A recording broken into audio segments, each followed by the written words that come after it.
Hi guys, this is Avinash Sharma, and in this session we will discuss the API, Application Programming Interface.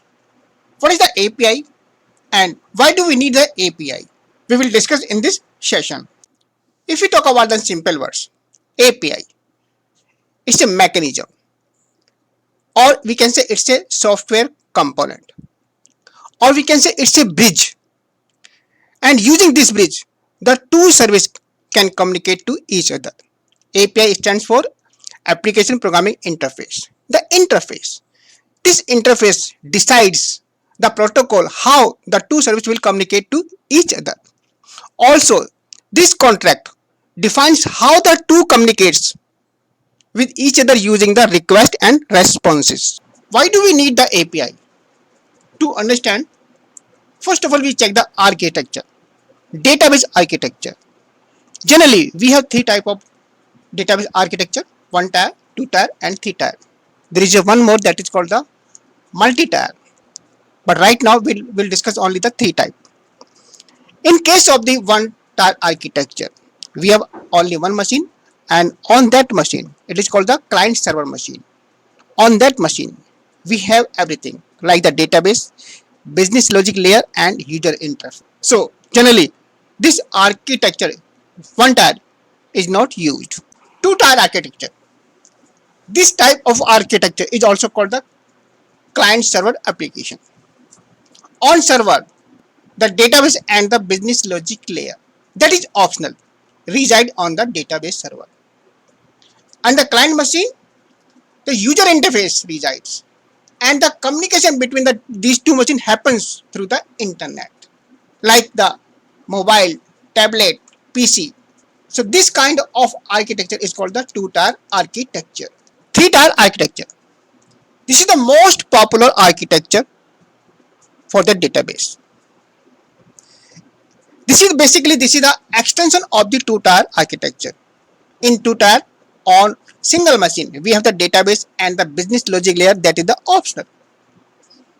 But in three-tier, we add one more machine and we deploy that business logic layer or application layer on that second machine. In this way, we can divide the load of the single machine into this two machine.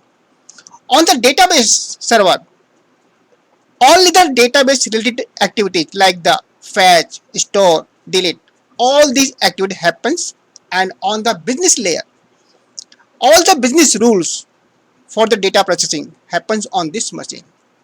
So this is how the load is divided on two machines. And through the internet, we have the client and we have the user interface on the client machine. So client machine can access these two machines through the internet. So this is called the three-tier architecture. Now, we take an example of the three-tier architecture in ASP.NET. So as you can see, on the bottom we have the SQL server, then second data tier, business tier, and the top we have the presentation layer or user interface. In this model, suppose we want to provide some kind of service, other services like say Apple phone, say iPhone, Android phone, Windows, and other services through the browser. But this is not possible in this model because our user interface is tightly coupled with this model. So what is the solution? Solution is the use of API. So we can check how the API can solve this problem.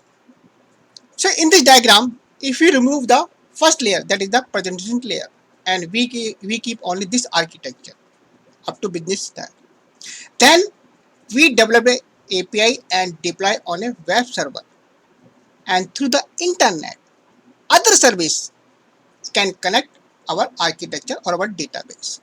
So basically this API is a bridge between our architecture and the other services.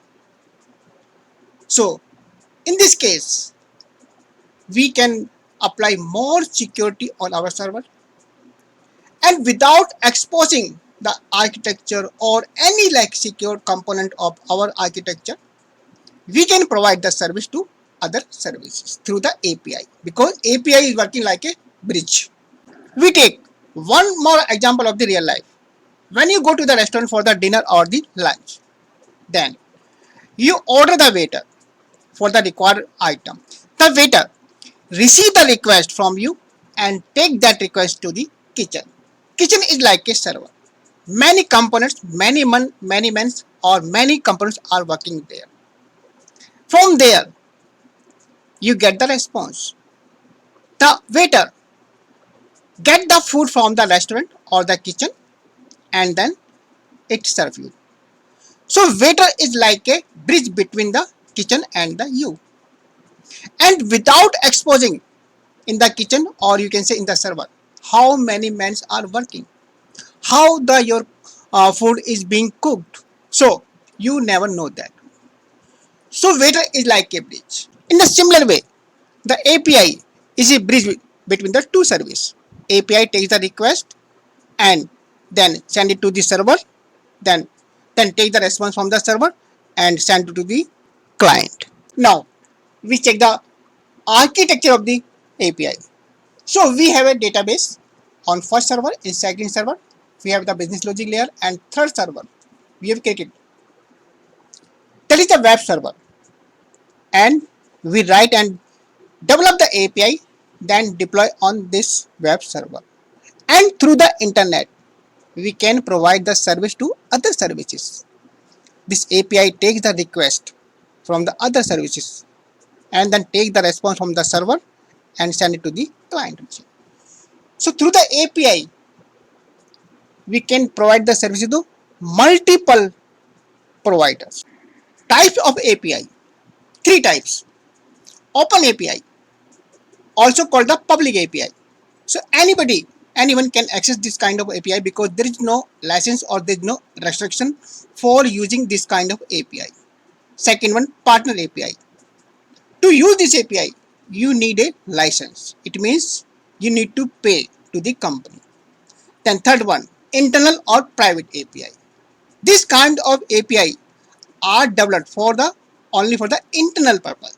Say, suppose a company can develop the API for its purpose only. Some example of the web API. Google Maps API. This API allow developers to embed the Google Maps on web pages or other applications. Second one, YouTube API. To integrate the YouTube video and functionality, you can use this kind of API. Twitter API. You can access the analysis of the Twitter. Who tweeted? How many people have tweeted on your comment? Then next, Amazon API.